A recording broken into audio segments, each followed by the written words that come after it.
kita kan sudah bahas dari romantisme, kekerasan, bahkan sampai dengan status rumah tangga, keluarga ya. Aku punya pertanyaan, Kak Ain tinggal jawab setuju atau enggak, terus kasih alasan. Oke. Tapi ini pertanyaan dari romantisme dan ketika Kak Ain berumah tangga. Nih, pertanyaan pertama, Kak Ain sepakat nggak di saat Kak Ain menjalin hubungan dengan pasangan Kak Ain sekarang, Kak Ain mau nurutin apa keinginan dia? Sepakat atau enggak? Enggak. Ya, alasannya? Kenapa? Karena yang pertama apa ya? Setiap manusia itu punya pola pikir masing-masing, punya tujuan sendiri, punya cara menyerap sesuatu atau memikirkan sesuatu itu berbeda-beda gitu. Dan alhamdulillahnya pasangan yang sekarang itu kita balance sih, maksudnya dia tidak menuntut kamu harus gini, kamu harus ikut aku. Tapi setiap kali kalau misalnya kita komunikasi, misalnya ikut lomba, aku mau ikut ini ya, ya udah silakan, ayo ikut. Bahkan sampai yang kayak dia mau bantuin ngurus berkasnya, yang mau jadi juri secara tiba-tiba. Seperti itu sih, maksudnya makanya apa ya, kalau misalnya mau memutuskan untuk punya pasangan, karena menurut aku punya pasangan itu lebih ribet daripada hidup sendiri. Kenapa? Karena apa ya, mencari tidak juga sih mengimbangi, maksudnya mencari sesuatu untuk tidak menjadi perdebatan, gimana caranya menyampaikan sesuatu sehingga dia mengerti, gimana caranya apa ya, memberikan sesuatu tanpa dia merasa bahwa apa ya, tanpa dia merasa kekurangan seperti itu. Karena biasanya laki-laki itu saya nggak tahu ya apakah semua laki-laki, tapi pasangan kayak seperti itu. Pasangan aku tuh kalau misalnya aku ngasih sesuatu tuh dia suka rasa bersalah gitu loh, maksudnya apa ya, keinginan dia, bukan keinginan, maksudnya pola pikir dia tuh kayak laki-laki tuh seperti apa ya, laki-laki tuh pemimpinnya kan, jadi kayak nggak pantas aja kalau misalnya aku ngasih gitu, seharusnya dia ngasih gitu, tapi aku yang ngasih gitu. Nah sempat kita berantem sedikit, cuman apa ya, gara-gara hal seperti itu, dan alhamdulillah aku bisa menjelaskan bahwa terkadang apa ya, di pasangan itu bukan hanya sekedar ada di saat senang aja gitu, tapi harus 50-50. Iya, tapi harus ada di saat susah, dan kita harus mau saling memberi satu sama lain gitu, tidak ada yang berat sebelah gitu, seperti itu. Jadi harus balance. Jadi kalau misalnya apa ya, kalau misalnya dia bayar makan, aku yang basiin. Kalau misalnya jalan-jalan, dia yang bayar apa ya, tiket masuk, atau dia yang bayar bensin, aku yang apa ya, tiket masuk. Terus kayak inisiatif buat masak sendiri. Sebenarnya apa ya, laki-laki itu sederhana sih menurut aku, dan pasangan aku tuh nggak suka yang kayak harus aneh-aneh, harus mahal. Itu kalau saya aku masak terus dikasih ke dia nggak seneng banget gitu. Bahkan kopi buatan aku aja kayak itu adalah salah satu hadiah yang sangat luar biasa katanya ya, tapi aku percaya kok kalau itu memang enak, karena apa ya, teman-teman aku juga suka dengan buatan kopi dari dari kopi aku. Terus kayak kalau misalnya kita praktek kan, biasanya aku tuh langganannya masak kan, masak ke pasar, terus mereka bilang enak gitu. Jadi aku percaya lagi bakalan buka warung kopi ya. Rencananya sebenarnya cita-cita aku tuh sebenarnya ini sih, cita-cita aku tuh sebenarnya pengennya jadi chef. Oke. Tapi nggak tahu kenapa sih, maksudnya tapi aku percaya bahwa kita tuh punya rencana, dan Tuhan tuh punya cara lain untuk apa ya, untuk membuat kita sampai ke tempat tujuan yang sebagaimana kita inginkan dan sebagaimana Tuhan inginkan. Nah, untuk pasangan aku juga nih dengerin perempuan yang seketika perempuan memberi sesuatu itu bukan menurunkan harga diri kalian, tetapi kita ingin balance ya, 50-50. Ketika kalian ada, kita juga pengennya kita ada seperti itu, bukan menurunkan harga diri kalian. Karena sejujurnya aku sering berantem cuman gara-gara hal serupa Kak. Di saat aku pengen sesuatu tapi pakai duit aku itu, aduh, jadi keributan ya.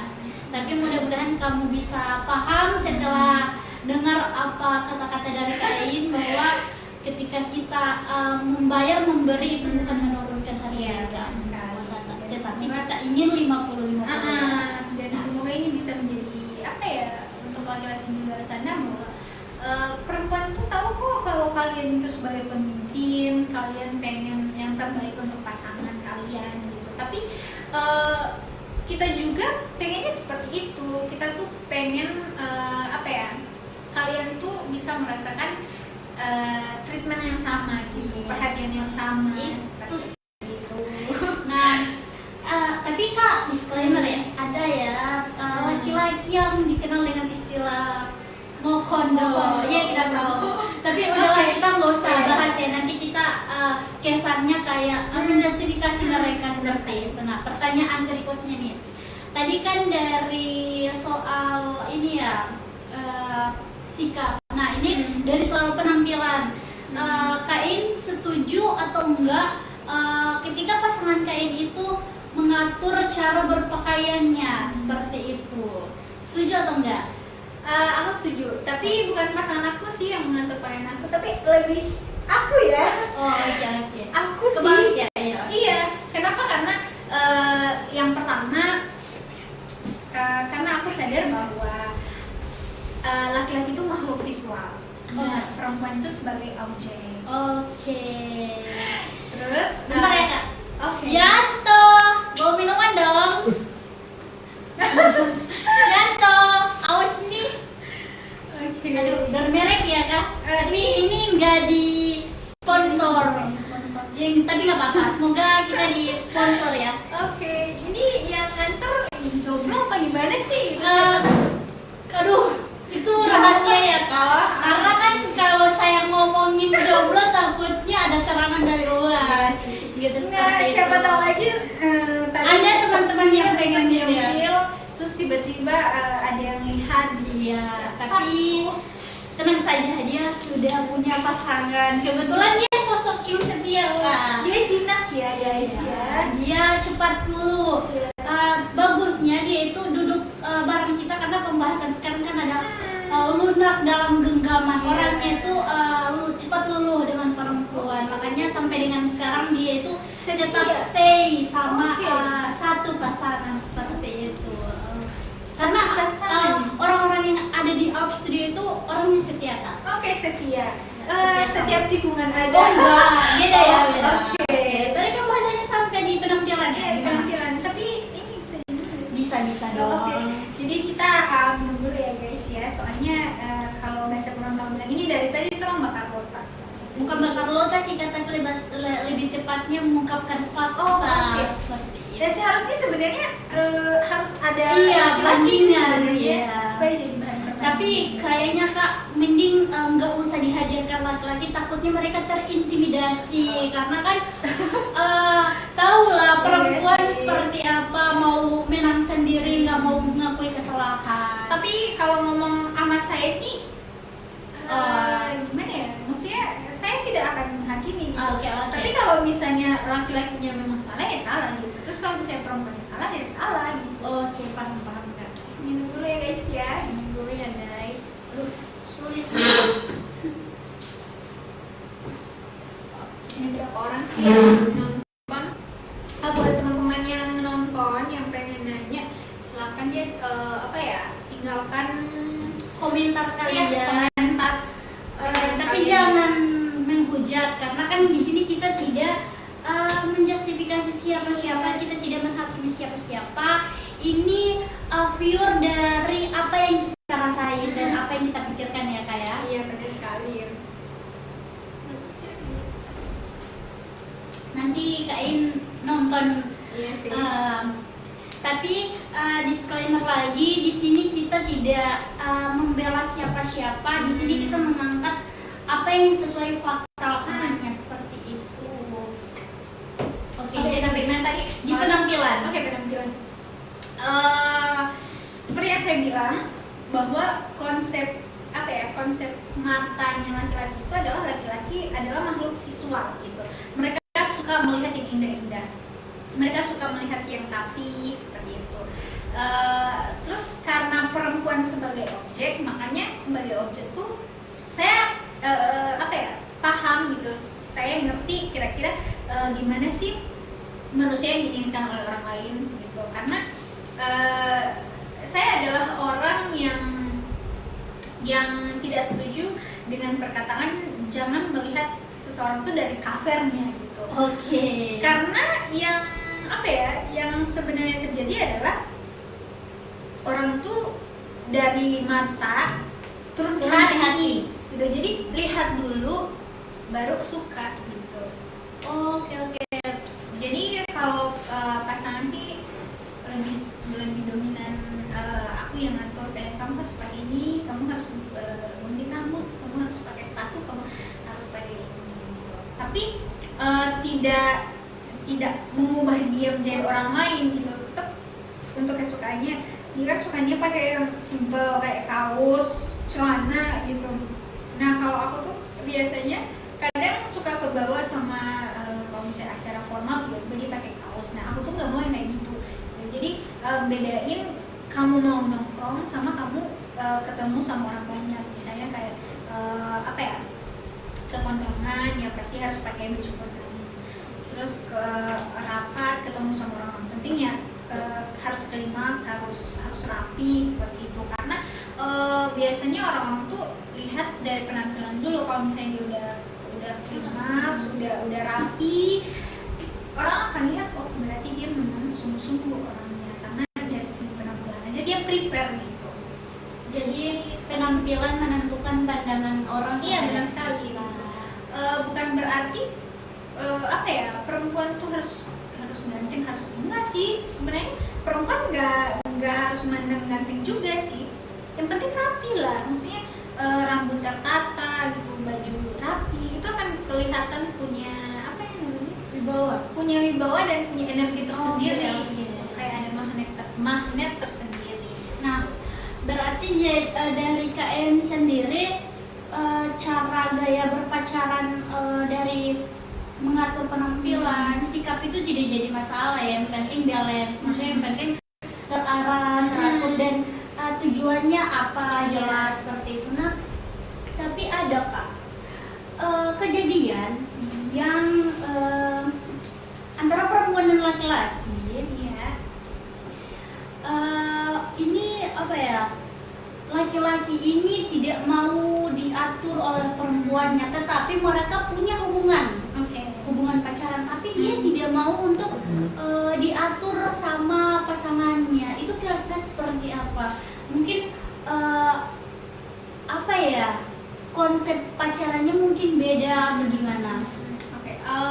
Gini, aku punya satu catatan buat orang-orang seperti itu, apalagi untuk laki-laki. Sambil minum ya kan? Boleh. Untuk laki-laki yang masih berpikiran seperti itu. Gini, ketika kalian memutuskan untuk berpacaran atau punya pacaran itu dia punya aturan tersendiri. Sama halnya kalian masuk ke rumah orang lain, dia punya aturan tersendiri. Gitu. Dan kalian harus menaati aturan itu ketika kalian pengen hubungan itu baik-baik saja. Tapi aturannya seperti apa dulu? Kalau misalnya itu positif, ya bisa dibicarakan. Mungkin cara penyampaiannya yang harus halus dan lembut, atau harus disampaikan dengan semanis mungkin seperti itu. Nah, kembali lagi yang saya bilang tadi bahwa ketika kalian memutuskan untuk pacaran, berarti kalian siap untuk diatur, kalian siap untuk dimarahi, kalian siap untuk berbagi, kalian siap untuk menerima satu sama lain, dan kalian siap untuk komitmen sama-sama seperti itu, saling menerima orang satu sama lain. Kalau misalnya nggak mau diatur ya jangan pacaran. Sebenarnya simpel aja sih dalam kehidupan ini. Kalau misalnya nggak mau mau ribet ya udah sendiri aja. Oke. Iya, karena aku juga pernah dengar dari salah satu figur negaranya kita juga sendiri, bahwa dia mengatakan bahwa mana ketika kamu tidak mau diatur maka tetaplah sendiri. Iya, seperti itu. Karena mau apapun itu ya punya aturannya sendiri. Iya. Gitu. Kita mau masuk toilet pun ya punya aturan. Buka pintunya, masuk, keluarkan semua setelah itu lakukan apa yang menjadi kebutuhan kalian di toilet. Habis itu bersih buanglah sampah pada tempatnya, habis itu keluar. Seperti itu. Di hal-hal sekecil itu pun Ada aturannya ya? Seharusnya bisa dimengerti oleh para laki-laki di luar sana. Ya. Nah, ini Kak, aku lupa nih.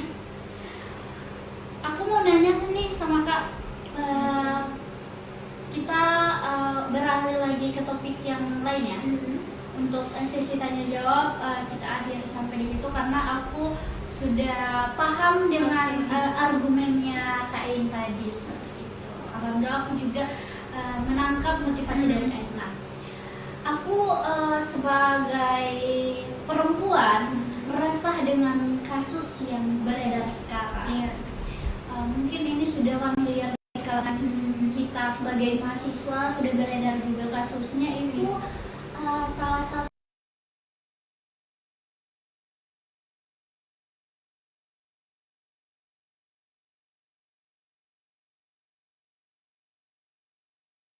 Kak Ain yang melakukan. Sempat sih dengar banyak sekali, bahkan sampai di posting di GoPost Gorontalo kalau nggak salah ya. Sambil ngomong Kak, saya mau handle ini. Oke. Ya, Kalau menurut aku salah sih. Kenapa? Karena kalau misalnya kalian tidak bisa menahan emosi, dan gini, laki-laki tuh mereka nggak mau ribet. Oke. Mereka maunya instan, dan mereka tuh nggak suka dimarahi. Kenapa? Karena laki-laki tuh mereka punya pola pikir yang mana kayak aku pemimpin gitu. Oke, seperti itu. Ya setuju dan enggak, maupun disadari maupun tidak sadar, ya itulah yang terjadi gitu. Karena dari kecil sudah ditanamkan di otak laki-laki bahwa dia seorang pemimpin, makanya dia cepat banget tersinggung ketika ketika dikasih masukan. Karena kan biasanya seperti itu, laki-laki tuh gampang tersinggung kalau misalnya dikasih masukan, tapi yang kasih masukan itu perempuan. Jadi jatuhnya kayak merasa dia itu disalahkan dan tidak tahu apa-apa. Karena laki-laki itu tidak suka diajari seperti itu, karena mereka tuh seorang pemimpin dan mereka merasa bahwa mereka gitu yang punya andil dalam hal itu. Makanya aku tuh punya tips. Sebenarnya tipsnya tuh saling mengenal aja gitu. Kalau misalnya teman-teman punya pasangan seperti itu, maka perempuan yang harus merendah gitu. Karena laki-laki itu akan mendengarkan perempuannya berbicara ketika dia manja-manja. Tergantung cara penyampaiannya, feelnya dapat atau enggak. Karena laki-laki itu lebih suka pasangannya itu kayak anak-anak. Oke. Manja tapi enggak yang bikin jijian. Jadi kita bisa punya batasan sendiri gitu. Misalnya kalau aku ngomong sama pasangan aku dengan nada yang pelan gitu, karena pasangan aku tuh suaranya tuh kecil pelan gitu. Sedangkan suaraku yang kayak ngomong aja kata orang kayak marah gitu. Kok nasib kita rada-rada sama ya? Soal percintaan tuh kayak aku aja ngomong tuh kelihatan kayak orang lagi marah, padahal gaya ngomongnya kita seperti itu. Suara aku tuh besar, entah mungkin aku yang hidup dan besarnya dari keluarga yang memang cara ngomongnya itu dengan seperti itu. Dan mungkin juga pengaruh kayaknya karena aku tinggal di pegunungan. Jadi mungkin suaranya agak besar. Pegunungan ya, tapi lebih ke pedesaan seperti itu. Jadi memang suaranya agak besar gitu. Nah, pasangan aku nggak suka aku tuh yang sarkas. Nah, setelah ketemu dia itu banyak sekali yang berubah gitu. Dan Kalau cara ngomong juga berubah ya. Kalau misalnya mau diikuti sesuai keegoisan aku kayak Ya bodo amat dia habis siapa ngata-ngata aku, paham. baru ketemu terus tiba-tiba ngatur gitu. Tapi kalau misalnya, tapi aku udah paham sendiri, tahu caranya. Berarti kalau misalnya ngomong sama dia harus pelan, makanya akan diterima gitu. Kalau misalnya ngomong terlalu keras, walaupun niatnya tidak menggurui dan niatnya tidak memarahi, tapi itu terkesannya kayak Nana marah kita. Tergantung sih punya kita tuh, makanya kenapa penting banget untuk saling mengenal satu sama lain gitu. Cara mengenalnya bukan karena dia jago rayu, jago manipulasi dan lain sebagainya, tapi lihatlah bagaimana cara laki-laki itu marah gitu. Perempuan itu akan sangat mengenal dan sangat mengerti laki-laki seperti apa ketika dia marah gitu. Kalau misalnya laki-laki marahnya tuh berapa menit sih, terus apa aja sih yang buat dia marah, terus apa aja yang buat dia tersinggung, terus ya sebagai perempuan yang harus mencari kira-kira cara menangani hal-hal seperti itu gimana caranya gitu. Jangan perempuan terus yang mau jadi mengerti tapi nggak mau mengerti gitu. Sebenarnya ini juga sih dia jangan diri sendiri, karena namanya perempuan juga ya, kalau misalnya ya udah emosi ya mau gimana ya kan. Jadi kan perempuan sekarang suka ngancem dengan udahlah putus aja kalau nggak bisa ya. Padahal semua itu masih bisa diomongin baik-baik. Untuk laki-laki juga nggak usah pakai kekerasan, karena semua bisa dibicarakan baik-baik. Maksudnya jangan memukul sih. Perempuan itu kalian buat dia tidak terlihat aja itu sakit, sangat sakit banget. Apalagi iya dengan fisik seperti itu ya kayak. Makanya salah satu cara untuk menghukum perempuan ketika dia buat kesalahan, buat dia tidak terlihat dengan cara yang sebenarnya hal simpel tapi membuat perempuan itu merasa tidak, ini keterlaluan sih seperti itu. Jadi untuk teman-teman yang sudah melihat kasus atau melihat kasus itu dan mungkin sudah membaca kasus itu, kurang lebih kejadiannya seperti itu,